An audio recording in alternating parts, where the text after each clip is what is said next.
Tout le monde aime Céleste. Elle est douce, gentille, toujours à l'écoute, sans compter qu'elle est sublime. À croire que plusieurs bonnes fées se sont penchées sur son berceau à sa naissance, mais ce sont justement ces qualités qui vont la mener à sa perte. Si en apparence elle a tout pour elle, la santé, l'amour, un bon job, la réalité c'est que la pauvre est traquée sans relâche par un ancien collègue. Et elle va faire tout ce qu'on conseille aux victimes de faire, en parler à ses proches, à la police, mais les policiers lui expliquent que tant que monsieur n'est pas passé à l'action, tant qu'il ne s'est pas physiquement attaqué à elle, ils ne peuvent rien faire de plus. Mais qu'elle ne s'inquiète surtout pas. Le jour où cette personne lui fera du mal, si jamais ça arrive, là les policiers se chargeront de son compte. Ouf! Il n'y a plus qu'à attendre, en espérant qu'il y aille mollo. L'idée c'est que les policiers puissent l'arrêter avant que Céleste n'y laisse sa peau.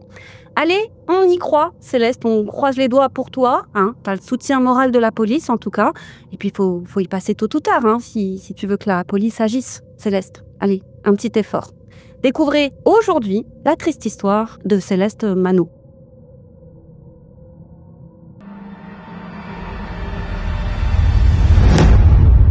Comme toujours les amis, n'hésitez pas à liker la vidéo et à vous abonner. Allez, direction l'Australie cette semaine pour aller à la rencontre de celle qui nous intéresse aujourd'hui. Céleste Manot, c'est une charmante Australienne de 23 ans. Elle a vu le jour le 22 novembre 1996 à Catane, en Italie. Elle a déménagé avec sa famille à Melbourne, en Australie, alors qu'elle n'était encore qu'une petite fille. C'est une enfant heureuse. Elle aime danser et passer du temps avec sa famille et ses amis. Au lycée, Céleste devient, sans grande surprise, pom-pom girl. Elle était faite pour ça. Elle est faite pour ça. Elle aime la danse, elle a un fort esprit d'équipe et ne nous voilons pas la face, elle est très jolie. Mais c'est aussi une élève brillante. À l'université, elle fait le choix d'étudier la criminologie et la psychologie. Selon ses amis, c'est une belle jeune femme au cœur tendre, tout à fait unique en son genre. Au moment des faits, en 2020, elle réside toujours au domicile familial chez ses parents, Tony Manot et A.G. Dimoro, dans un quartier de Melbourne, un quartier résidentiel et tranquille. Elle a un frère cadet et un demi-frère de qui elle est très proche. Elle travaille à Serco, un centre d'appel du quartier de Mill Park à Melbourne. Au début, elle était simple opératrice, mais elle a rapidement évolué, devenant chef d'équipe.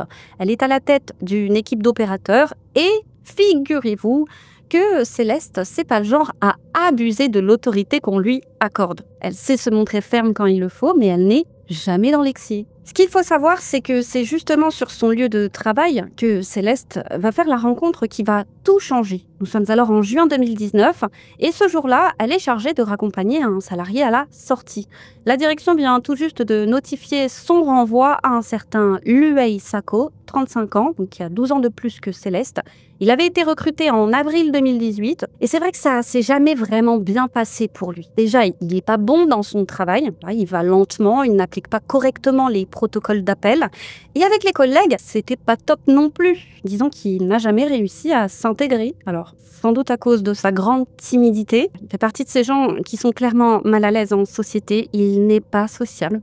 Et il a des comportements, je dirais, pas inquiétants, mais disons un peu bizarres. Comme le fait de fixer quelqu'un comme ça sans discontinuer. Ça fait un peu creepy. Alors autant le regard fuyant, vraiment, je peux comprendre. Autant fixer comme ça quelqu'un non-stop, ça, c'est clairement louche. Alors ça, c'est en juin 2019 que la direction décide de se séparer de lui. Et comme le veut la procédure, une fois que le salarié a récupéré ses affaires, il est conduit à la sortie et c'est merci, au revoir. Et devinez qui a été chargé de le conduire à la sortie ? Céleste, bien sûr. Et quoi de plus normal, finalement, vu que c'est l'une des responsables d'équipe. Et les deux ne se connaissent pas vraiment. Ils avaient, je cite, des contacts limités jusqu'à présent. L'entreprise est grande, ils ont dû se croiser, mais ils ne se côtoyaient absolument pas. Donc Céleste le salue, elle l'escorte hors du bâtiment, et au moment de se quitter, Céleste lui serre la main en lui disant poliment qu'elle est désolée pour lui et qu'elle lui souhaite bonne chance pour la suite. Et on imagine avec un sourire poli. Après tout, c'est gratuit, ça mange pas de pain. Mais, Cette interaction, somme toute banale, va déclencher quelque chose dans l'esprit de Luey. Moi, je pense qu'il a mal interprété la gentillesse de Céleste, l'extrême gentillesse de Céleste. En tout cas, il a été surpris par autant de sympathie. Et en réponse, quand Céleste lui a tendu la main là pour lui dire au revoir, il a saisi sa main et il lui a fait un baisement en la remerciant pour sa gentillesse et l'empathie dont elle fait preuve à son égard. Et si ça a l'air, disons, pas bien méchant, la scène a tout de même assez interpellé Céleste pour qu'elle en parle à sa mère le soir même en rentrant du travail. Alors mère et fille sont très proches. Dès que Céleste a un souci, une préoccupation ou autre, c'est vers sa mère qu'elle se tourne. Elle s'appelle Eiji, elle est toujours de bons conseils. Et donc, Céleste explique à Eiji avoir trouvé cette courte interaction bizarre. Et je parle pas que du baisement, c'est un tout qu'elle ne saurait expliquer. Voilà, celui-là, il lui a laissé une impression bizarre. Alors sa mère la rassure, elle lui dit de ne pas s'inquiéter, comme de toute façon elle ne le croisera plus du fait de son licenciement, donc on s'en moque, c'est déjà du passé. Mais non, c'est du présent et ce sera même du futur, puisque Luey a des étoiles plein les yeux. C'est un véritable coup de foudre qu'il a eu pour Céleste et il n'arrive pas à se l'enlever de la tête. Ça m'a fait penser à une névrose. Il a absolument pas pu contrôler ce flot de pensées et j'imagine qu'il s'est aussi dit que c'était normal de ressentir ça puisque c'est la première fois que Luey tombe amoureux. Et oui, même s'il a 35 ans, il n'a encore jamais fréquenté de fille. Il n'a même jamais été attiré par une fille. Enfin, c'est ce qu'il dira plus tard. Donc il pense à elle du matin au soir et ce sont 3 longs jours qui vont passer. Mais finalement, Luey ne tient plus. Il veut absolument revoir Céleste. Or, il n'a pas ses coordonnées, ni téléphone, ni adresse mail, rien. Alors pour pouvoir la contacter, il va regarder sur Internet, tout simplement. Et c'est en un clic qu'il retrouve la page Instagram de Céleste. Il décide de lui envoyer un message privé. Alors tous les messages n'ont pas été révélés, je n'en ai trouvé que quelques-uns, mais ça nous donne quand même un peu une idée des choses. Voici le style de message qu'il a commencé à lui envoyer. Je suis désolée, mais je n'arrête pas de penser à toi. Je n'ai jamais ressenti ça pour personne de toute ma vie. C'est à la limite du toc. Je suis complètement fascinée par toi, captivée par toi, je ne pense qu'à toi. Il a dit aussi « Après t'avoir quitté, ma productivité et ma vie personnelle dans mon nouveau travail ont été impactées. Cette obsession pour toi, qui est un béguin, est un sentiment addictif et destructeur qui perturbe ma capacité à me concentrer, à interagir avec les autres et à vaquer à mes occupations quotidiennes. » Mais malheureusement pour lui, Céleste n'est pas intéressée et fidèle à elle-même, c'est avec respect et tact qu'elle le lui explique. Elle lui répond « Salut, Luey. Ce sont des mots vraiment gentils et j'apprécie que tu me les dises.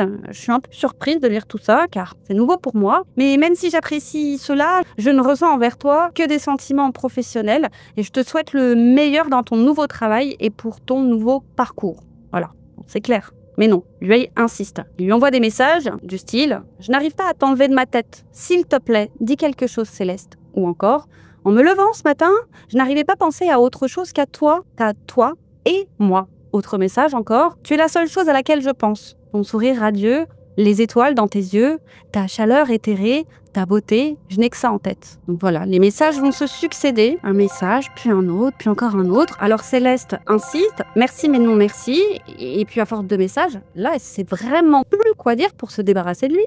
Et si au début elle pensait pouvoir régler les choses seule, après avoir supplié Luey d'arrêter, elle décide d'en parler à sa mère. Et sa mère lui conseille de demander conseil à la police. Eux savent quoi faire, mais Céleste ne veut pas en arriver jusque-là. Elle pense encore à ce stade qu'elle réussira à convaincre Luey d'arrêter de la harceler. Donc elle pense encore à ce stade qu'il est inutile d'impliquer la police ou la justice. Il lui envoie des messages du type « Je suis totalement épris de toi, tu me fascines, tu me captives. Si c'était possible, je donnerais ma vie et le monde entier juste pour pouvoir être avec toi. » Ou encore « Je suis tellement épris de toi que ça devient malsain. » Ou encore « Il n'y a aucune raison pour que tu te sentes intimidée par moi, Céleste. Est-ce que tu veux bien dire quelque chose ? Tu devrais reconsidérer les choses. Céleste, s'il te plaît, réfléchis. » Puis Céleste est tellement désespérée qu'elle va demander l'aide de sa mère. Donc sa mère va prendre le téléphone de sa fille pour s'adresser directement à Luey. Et elle va lui dire « C'est la mère de Céleste. Vous avez été priée d'arrêter de la contacter en février. Depuis, vous avez créé un nouveau compte et vous avez recommencé. Céleste est en train de tout supprimer et de vous bloquer à nouveau. Ne créez pas d'autres comptes pour la contacter. Nous nous tournerons vers la police s'il le faut. » Et là, c'est trop pour Céleste. Elle finit par se rendre au commissariat afin de savoir quoi faire. Enfin, ce qu'elle veut en réalité, c'est qu'il lui passe un coup de fil ou alors qu'il le convoque. Mais non, les policiers lui disent de le bloquer. Alors, Céleste, elle leur dit je crois pas que ça suffise en fait. Que je le bloque ou non, de toute façon, c'est certain, il va recommencer. Les policiers lui disent bloquez-le, vous verrez, ça ira mieux. Donc elle le fait, elle le bloque et sans surprise, en un rien de temps, le voilà de retour avec un nouveau compte Insta, puis encore un nouveau. Et à chaque fois que Céleste le bloque, il se crée un nouveau compte Insta. Mais alors, c'est quoi son problème à Luey? Qui est-il vraiment? Voilà ce que j'ai trouvé sur lui. Donc lui est né en 1984 en Irak, de parents chrétiens. Avec sa famille, ils ont obtenu des visas humanitaires via un camp de réfugiés turcs, ce qui leur a permis d'émigrer en Australie en 1992, donc alors que Luey était âgé de 8 ans. La famille a emménagé à Roxburgh Park. C'est l'aîné d'une fratrie de 5 enfants. C'est un enfant timide, attentionné, très attentionné, surtout envers ses proches. C'est un élève brillant. Il avait d'excellents résultats scolaires, surtout en maths. Mais à partir du lycée, il a commencé à avoir des difficultés relationnelles avec ses camarades. Il se sent rejeté, voire même persécuté. Je pense qu'il était un peu le souffre-douleur de ses camarades, d'année en année, raison pour laquelle, à l'adolescence, il s'est considérablement isolé et renfermé sur lui-même. Et ça a été pareil à la fac, et pareil quand il est arrivé dans le monde du travail. Donc voilà à qui a affaire Céleste à ce stade. Elle voit rouge, elle lui envoie des messages du type « Arrêtez de me contacter, ça me met très mal à l'aise. Merci de respecter ma volonté et d'arrêter. » Ça va continuer comme ça pendant des mois. Et lui, il n'arrête jamais. Et quand Luey commence à comprendre qu'il n'arrivera pas à convaincre Céleste de lui laisser une chance, là le ton change et il semble passer de l'amour à la haine. Il envoie des messages du type « Je sais que tu me rejettes, je comprends, je suis comme de la merde pour toi, je comprends. Tu me détestes, je comprends. » Ok, autre message. « Mon impression de toi a changé, Céleste. Tu n'es pas différente de la plupart des femmes. Je me souviendrai de toi et de cette leçon toute ma vie. Et je consacrerai chaque once d'énergie que j'ai à m'élever et à prouver au monde que je suis quelqu'un. » Autre message. « Céleste, si tu avais mon corps à disposition toute une journée, qu'est-ce que tu ferais avec moi ?» Autre message. « T'es une sale Céleste. » Autre message.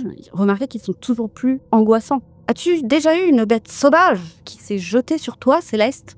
Qu'il parle de lui quand il dit ça. Bon, tout ça, c'est quand même bien la preuve que c'est pas de l'amour. Si t'aimes sincèrement et sainement quelqu'un, t'es censé vouloir son bonheur. Et si cette personne ne veut pas être avec toi ou n'est pas heureuse avec toi, il faut la laisser partir. Mais il y a des personnes qui préfèrent savoir l'autre malheureux et avec eux plutôt que heureux sans eux. Et ce qu'il dit me fait penser aux incels, ces hommes qui détestent les femmes parce que ces mêmes femmes n'ont pas voulu d'eux. Et c'est eux qui vont vous dire la frustration qui parle. Mais elle veut bien du voisin et pourtant c'est un véritable charreau alors que moi je suis gentille. Et puis c'est quoi son body count à Céleste d'ailleurs? Et là, Céleste, elle envoie une réponse, une seule. Vous continuez, j'appelle les flics. Point. Et là, oh miracle, voilà ce que Luey lui répond. C'est ma promesse, c'est mon dernier contact avec vous. En gros, c'est bon, j'arrête. Et quand elle lit ça, Céleste, elle est heureuse. Elle se dit, enfin, j'en ai enfin fini avec ce succube des enfers.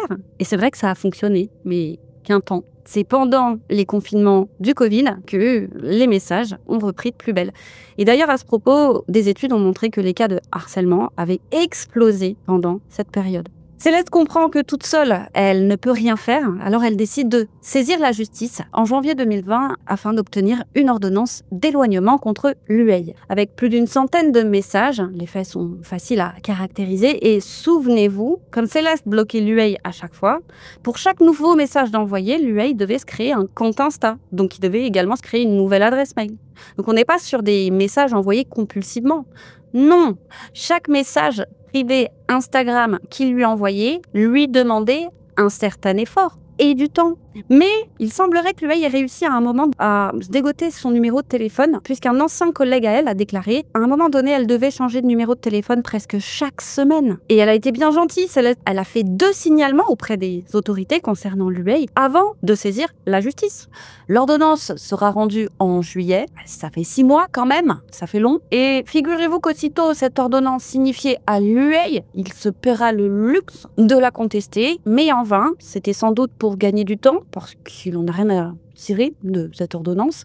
Il n'a jamais arrêté de relancer Céleste et c'est dès le mois suivant, en août, qu'il est arrêté et emprisonné pour ne pas avoir respecté son ordonnance d'éloignement. Enfin, mais il est dans la foulée libéré. Et il va continuer en toute impunité. Et Céleste, forcément, elle a de plus en plus peur. Elle ira jusqu'à déclarer à un collègue « Il va vraiment me tuer ». Mais c'est toujours la même chose. Lui a créé sans arrêt des faux comptes pour continuer à la traquer. Tout au long de l'année 2020, il est devenu de plus en plus obsédé. Mais une photo va tout changer. Nous sommes 18 mois après le renvoi de Luey lorsque Céleste poste le samedi 14 novembre une photo d'elle, main dans la main, avec un homme. C'est en fait son nouveau petit ami, Christopher Ridsdale, et les deux se sont rencontrés au travail. Ils s'entendent à merveille et viennent tout juste d'officialiser leur relation. C'est donc la toute première fois que Céleste publie une photo d'elle avec un homme depuis le début de son harcèlement. Selon les spécialistes, c'est la goutte d'eau qui a fait déborder le vase. En voyant cette photo, Luey devient fou de jalousie. Il bouillonne littéralement de l'intérieur. Le psychiatre Dr Rajan Darvi a déclaré « Je pense que l'état dans lequel il se trouvait était un état de rage, de désespoir et de désir que tout disparaisse. » Fin de citation. Quoi qu'il en soit, c'est à ce moment que Luey décide de se venger. Il se sent trahi par Céleste, blessé, etc., etc. C'est comme ça qu'il justifiera plus tard son passage à l'acte, mais la réalité, c'est que si lui ne peut pas avoir Céleste, eh bien personne ne l'aura. Et son adresse, contrairement à ce que pense Céleste, il l'a déjà, et pour pouvoir l'avoir, il avait utilisé les publications de Céleste sur ses différents réseaux sociaux et les avait croisées avec Google Maps. Et en plus d'avoir l'adresse de la maison familiale de Céleste, figurez-vous qu'il s'est aussi dégoté le plan de la maison, je ne sais comment. Et c'est de cette façon qu'il a réussi à localiser l'étage et l'endroit exact où se trouve la chambre de Céleste dans la maison. En gros, même s'il n'est jamais allé chez les Mano, c'est tout comme. Voilà, il pourra se repérer comme si c'était chez lui. Le 15 novembre au soir, soit le lendemain de la publication, Céleste regarde un film avec sa mère. Les deux en ont profité pour parler de sa fête d'anniversaire à venir. Elle est quand même sur le point de fêter ses 24 ans. Heidi, sa maman, a déclaré « Je l'ai quand même bordé à 23 ans. On s'est embrassé pour se dire bonne nuit et je lui ai dit « Je t'aime ». Et on ne se doutait pas que ce serait la dernière fois. Et oui, c'est là la dernière fois qu'elle voit sa fille vivante, puisqu'une poignée d'heures plus tard, le 16 novembre, dans les alentours de 4 heures du matin, voilà Luey qui débarque. Il est filmé par une caméra du voisinage arrivant sur les lieux, puis il pénètre par effraction chez les Mano. On ne sait pas trop comment il s'y est pris. À ce moment, tout le monde dort. Luey sait exactement où aller. Il se dirige à pas de loup en direction de la chambre de Céleste qui est à l'étage. Ce faisant, il sort de sa veste le couteau ainsi que le marteau qu'il avait pris soin d'emporter avec lui. Une fois dans la chambre, alors que Céleste est profondément endormie, il se jette sur elle et la larde de 23 coups de couteau de manière frénétique au niveau du torse. Et Luey ne s'attarde pas, il repart aussitôt en brisant la fenêtre de la chambre de Céleste. Céleste décède une poignée de jours seulement avant son 24e anniversaire. Luey ne s'attarde pas, il repart aussitôt en brisant la fenêtre de la chambre de Céleste et en sautant. Du moment où il a mis ses pieds chez elle au moment où il est reparti, il s'est écoulé 2 minutes 30. Il semblerait qu'après l'attaque, Luey ait aussi sauté une clôture latérale pour s'échapper, à la suite de quoi il s'est rendu de lui-même au commissariat pour tout avouer. Il a dit « Elle est morte. Allez voir, vous savez ce qui s'est passé, c'est de votre faute. » Il est arrêté dans la foulée, puis transporté à l'hôpital afin de se faire soigner ses blessures. J'imagine qu'il a dû se couper pendant sa sale besogne. En arrivant chez les Mano, les policiers ne peuvent que constater le décès de Céleste. Sa chambre est maculée de sang. On pouvait voir des traces de sang également couler le long de la clôture métallique à l'extérieur de la maison. Des agents du coroner ont retiré les restes ensanglantés de Céleste. Quant à sa maman, qui était à l'intérieur lorsque sa fille a été tuée, alors je précise que j'ai fait une petite erreur au début. Céleste n'habite pas avec son père et sa mère. Elle habite avec sa mère, ses parents se sont séparés. Donc la maman, qui était donc à l'intérieur lorsque sa fille a été évacuée à l'extérieur de la maison, mais la pauvre a essayé de re-rentrer pendant que le corps de sa fille était retiré. En essayant, la pauvre hurlait « Comment n'ai-je pas pu la protéger ?» Elle a rapidement été rejointe par des proches qui l'ont pris dans leurs bras. Selon un proche, la maman culpabilise. Elle s'estime complètement responsable de la mort de sa fille. Et forcément, quand les proches de Céleste ont appris la nouvelle, ils étaient inconsolables. Son petit ami en a eu le cœur brisé. Il a publié un hommage émouvant sur ses réseaux sociaux. Il a également publié une photo de Céleste et lui, tout sourire, qui avait été prise seulement quelques jours avant l'attaque. Il a écrit Nous avons parlé et plaisanté sur le fait que ce serait la première photo de nous ensemble sur les réseaux sociaux, et elle était tellement excitée de la partager avec tout le monde, elle m'a clairement dit que ce serait ma nouvelle photo de profil. Maintenant, la garder me semble être la meilleure chose que je puisse faire pour elle, pour montrer à tout le monde combien elle comptait pour moi et combien elle était belle. On se faisait rire, on s'endormait ensemble au téléphone. Ce sont ces petites choses qui nous rendaient heureux. Nous n'avions pas besoin de grandes démonstrations d'affection ni de cadeaux coûteux. Nous restions après le travail juste pour passer 10 minutes sur le parking à discuter et on était heureux comme ça. La mère de Céleste, Eiji, a également pris la parole, disant qu'elle aurait aimé pouvoir échanger sa place avec celle de sa fille. « J'ai tellement de choses à te dire, je suis vraiment désolée, je t'aime ma chérie, tu me manques plus que les mots ne peuvent le dire. » Un de ses frères, Jaden Mano, a décrit l'attaque comme un acte maléfique, déchirant, insensé et insondable. Il a dit « Chacun devrait avoir le droit de vivre sa vie chez soi, dans sa chambre ou dans la rue. Personne ne devrait avoir peur, ce mal ne devrait pas exister. » Céleste a été inhumée en présence d'une centaine de personnes, même plus. Une garde d'honneur a été formée pour son cercueil, alors que les personnes en deuil s'en allaient et que les ballons étaient lâchés dans le ciel. Quant à Luei, il s'organise, comme on l'a vu. Il a d'abord imputé la responsabilité de ses actes à la police, mais il ne s'est pas arrêté en si bon chemin. Sa défense, ça a été de dire, tenez-vous bien, qu'en fait, il n'a poignardé Céleste que 2 fois, et que ce sont les éclats de verre qui auraient causé ses autres blessures. Argument que le médecin a aussitôt contesté. Et puis la preuve ultime, c'est qu'il n'y avait aucun éclat de verre près du lit de Céleste ou près de son corps. Et ça, c'est sans compter toutes les blessures défensives qu'elle a partout sur les bras, ce qui veut dire qu'à un moment, pendant l'attaque, elle s'est réveillée. Mais ce n'est pas tout, pas folle la guêpe, il semblerait que Luei ait aussi préparé plus que sérieusement ses entrevues avec les différents experts psychiatres mandatés dans son affaire. Selon les experts, il voulait se faire passer pour fou dans le but d'être déclaré mentalement inapte à être jugé. Il aurait exagéré certains symptômes et en aurait simulé d'autres. Mais en vain, puisqu'il sera finalement déclaré apte à être jugé, et ça a fichu Luei en rogne. Alors pour retarder au maximum l'échéance de son jugement, il a utilisé un certain nombre de failles juridiques. Et c'est comme ça qu'il a gagné 3 ans. 3 ans d'attente pour la famille, concernant une affaire où l'accusé s'est lui-même dénoncé.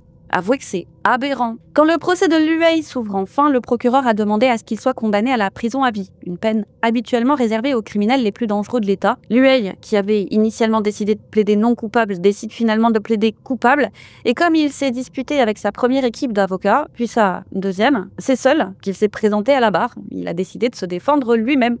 C'est donc lui qui menait les interrogatoires, et avocat, c'est un métier, il a sans surprise été plus que nul, au point où il a réintégré un avocat en cours de route. Dès le début du procès, on apprend que Luei est détenu à l'isolement. C'est lui qui l'a demandé. C'est là qu'il souhaite rester tout le long de sa peine. Et c'est pas courant. Normalement, c'est ce que redoutent le plus les prisonniers. Parce qu'à trop y rester, tu peux finir fou. Mais littéralement fou. Zinzin, je vous renvoie vers l'affaire de Kalief Browder. On a expliqué les différentes étapes, les hallucinations auditives, visuelles, du moment cruel d'interaction, tout ça on a vu. Mais lui, ça lui va. Je me suis dit, mais c'est pas possible. Et à la télé ou quoi, à l'isolement, en Australie? Et je suis très sérieuse. Qui supporterait de rester sans aucune stimulation, si ce n'est quelques brèves secondes dans la journée? Bon, écoutez. Sans surprise, c'est la santé mentale de Luei qui est au cœur du procès. Et selon donc toujours le docteur Dardy, Luei est un individu égocentrique et apathique. Il a déclaré que ce sont ses problèmes médicaux non traités qui ont contribué au harcèlement de Céleste, mais qu'il n'en restait pas moins capable de contrôler ses actes. Il a dit « Il savait que c'était mal, mais sa capacité à apprécier l'injustice et à faire ce qu'il fallait a été considérablement affectée. » Il a aussi déclaré que Luei n'est pas un psychopathe, mais que son trouble de la personnalité était le plus extrême qu'il ait pu observer au cours de sa carrière. Il a dit « Cela ne signifie pas nécessairement qu'il s'agit d'un individu insensible ou psychopathe. Ça signifie simplement qu'il a une profonde incapacité à voir les choses du point de vue des autres. » Il a aussi déclaré qu'il était probable que Luei récidive et que les traitements actuellement disponibles en prison ne pouvaient pas répondre à ses besoins. Selon lui, s'il était attiré par des gardiennes de prison, elles pourraient être en danger. Il a dit « Je voudrais que les personnes en prison soient attentives à ce scénario. » Et enfin, il a précisé que le jugement de Luei avait été altéré avant les faits, notamment à cause d'un trouble de la personnalité extrême et d'un trouble dépressif majeur. Je ne sais pas ce que c'est qu'un trouble de la personnalité extrême. S'il y a des spécialistes parmi nous, n'hésitez pas. Il a idéalisé Céleste et puis il a commencé à avoir des idées de quick au fur et à mesure qu'il s'est senti rejeté. Mais le plus étonnant, c'est que Luey a déclaré que c'était un certain Isha qui l'avait poussé à faire ce qu'il a fait. Bon, j'imaginais qu'Isha, c'était une petite voix dans sa tête, mais selon les médecins, c'est plutôt un genre de psychose simulée. D'après les 3 autres psychiatres mandatés par la cour, c'est faux. Et on a vu à quel point il est capable de mentir comme un arracheur de dents pour sauver sa peau. Ce à quoi on pourrait ajouter un dernier trouble qui n'a rien à voir d'ailleurs avec cette affaire, c'est un trouble dysmorphique corporel. Voilà, c'est une préoccupation obsessionnelle et négative quant à son apparence physique. Il y a eu plusieurs témoignages de proches pendant le procès. Ils ont été des dizaines à se succéder à la barre. Parmi eux, Chris Riesdale, forcément, il a déclaré « Ma vie a été complètement bouleversée par la mort de Céleste. Elle était incroyable. Cela fait maintenant 3 ans et je ressens toujours la perte, mais aussi l'avenir qui m'a été enlevé. Vous essayez de continuer, sachant que c'est ce qu'elle voudrait, mais chaque expérience est une expérience qui aurait dû être partagée. » Puis dans une déclaration émouvante, la tante et marraine de Céleste, Grace Del Bonifro, a imploré la juge, Jane Dixon, à faire en sorte que Luey ne soit jamais libérée de prison. Et ensuite, elle s'est adressée directement à lui et elle a dit « Quand tu as commencé à traquer Céleste, elle m'a montré ta photo de travail. À ce moment, j'ai eu peur. Je l'ai prévenue. Je lui ai dit « Mon enfant, fais attention à celui-là. Il a les yeux mauvais. » Je m'inquiétais pour sa sécurité. Mais Céleste, avec son cœur si pur, ne pouvait concevoir l'existence d'un tel mal. Mon cœur réclame justice. Chaque fibre de mon être aspire à la vengeance. Fin de citation. J'ai trouvé son discours très puissant, très fort. Mais elle ne s'est pas arrêtée en si bon chemin, comme la salle était remplie des proches de Céleste et qu'il n'y avait quasiment aucun proche de Luey. Pourtant, il a de la famille. Ils avaient simplement pas fait le déplacement pour le soutenir, pour X ou Y raison. Elle lui a dit « Tes proches, ils sont gênés, n'est-ce pas? C'est pour ça qu'ils ne sont pas venus. Vous avez souillé cette terre par votre malveillance et vos mauvaises actions ne resteront pas impunies. Tu me dégoûtes, brûle en enfer. » Voilà, c'est dit. Par moments, Luey tremblait, tandis qu'il tapait des mains et bougeait sa jambe de haut en bas. Mais son accès de colère le plus visible, c'était lorsque la mère de Céleste, AJ, lui a crié dessus. À ce moment, Luey a commencé à se frapper à plusieurs reprises la tête avec la paume de sa main. Ça fait un peu zinzin, hein. Ça fait zinzin. Et puis enfin, c'est l'État qui a été montré du doigt, et plus particulièrement ses organes exécutifs et judiciaires. Voilà, c'est comme s'ils avaient ignoré les alertes de Céleste, ignoré le fait qu'elle était en danger. Après l'audience de plaidoyer, AJ a organisé une veillée aux chandelles pour honorer sa fille, ainsi que toutes les victimes, donc y compris les 75 femmes et enfants tués par, je cite, la violence des hommes pour la seule année 2023. Et ce qu'elle veut, c'est du changement, elle a déclaré. Je refuse de laisser cette bête devant les tribunaux passer inaperçue. J'ai donc dit à Céleste, on va encore braquer les projecteurs sur toi, ma puce. D'où ma décision d'organiser une veillée juste après l'audience de plaidoyer. Je voulais être sûre que nous nous souvenions de toutes les victimes d'actes criminels. Certaines n'ont même jamais fait la une des journaux. Je sais que c'est ce que Céleste aurait voulu. La seule façon pour moi de continuer à exister sans Céleste est de tout faire pour que nos législateurs comprennent qu'en tant que communauté, nous ne tolérerons plus ces lois. Et je ne ménagerai aucun effort. Une fois tout cela terminé, j'ai l'intention d'accomplir beaucoup de choses et je prie pour que la communauté croie que l'union fait la force et qu'elle me rejoigne, car je n'y arriverai jamais toute seule. À l'issue du procès, la Cour suprême a condamné Luey à 36 ans de prison.